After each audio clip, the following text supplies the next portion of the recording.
Pentacles can sometimes be considered the most easy or basic suit, but it's a lot more complex than people give it credit for. If you're new to tarot, or if you're a seasoned reader, this episode should give you a lot of new information to really marinate in. I'm Henry Alexander, and this is the Book of Mirrors.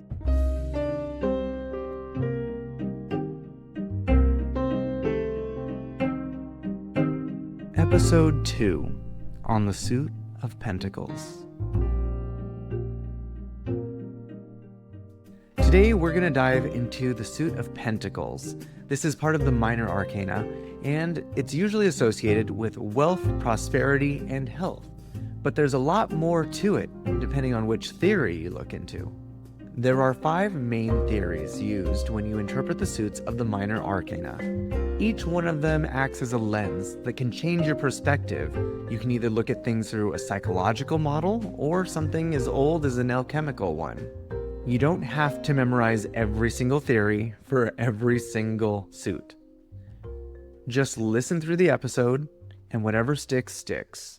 Whatever you're able to recall later will just add more depth and give you more options when you do a reading. The first theory used for the suits is the psychological theory. This looks at things from a lens of psychology, thus the name. Using this perspective, tarot is used as a means of self-reflection or therapy. This was popularized by a lot of psychologists such as Carl Jung. In this theory, the pentacles represent self-worth, security, health, and real-world achievements, things that are tangible, things that are objectively more objective. These can loosely be linked to Maslow's hierarchy of needs. In this hierarchy, we value things such as physical safety, food, water, shelter. Our basic needs need to be met before we can move on to more complicated things like self-realization, which would be found in other suits. This can also refer to love and belonging with a family or a group of friends who offer us not just emotional support, but in some instances, physical and financial support. You can think of pentacles in this theory as the most basic thing we need before we can even think about the other suits. If you're interested in learning more about this theory, I highly suggest the Archetypal Tarot podcast.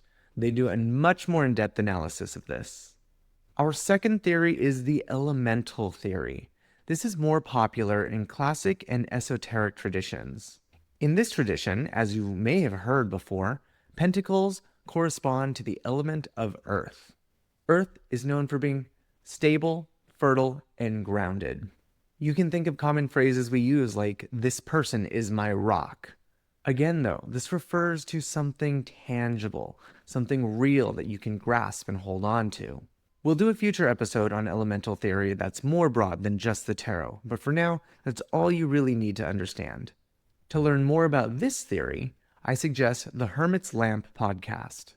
Now, the next theory is a lot of fun to work with. This is the Astrological Theory. This is influenced by the different traditions of the zodiac and astrology. In this tradition, each element corresponds to 3 signs.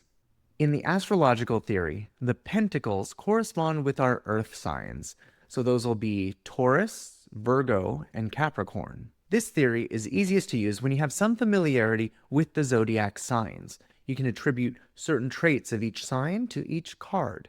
Or you can go the other way around. When you start to understand the energy or the meaning behind a card, which zodiac sign does that correspond to?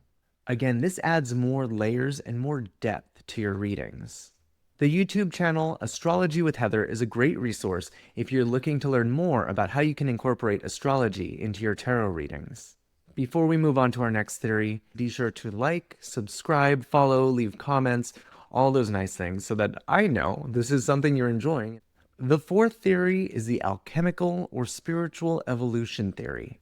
When we talk about alchemy, we're not talking about the literal changing of lead to gold.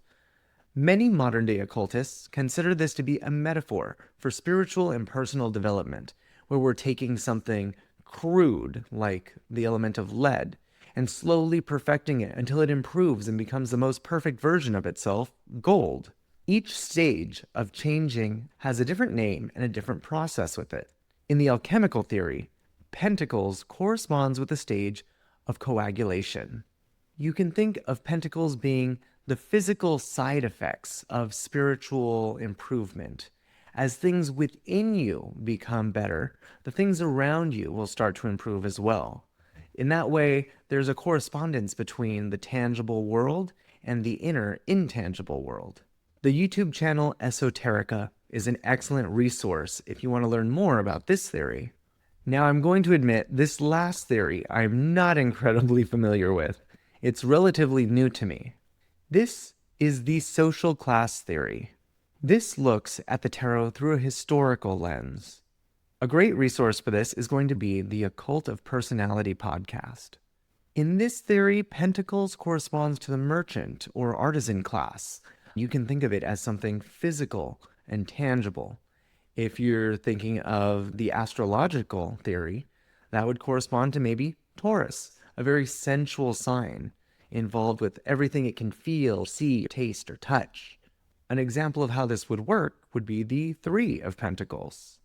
The Three of Pentacles is often associated with skilled labor or collaboration, a bringing together of minds and talents to create something more beautiful and intricate than they could create on their own. Each of these theories looks at pentacles in a different way, but they still have an underlying correspondence.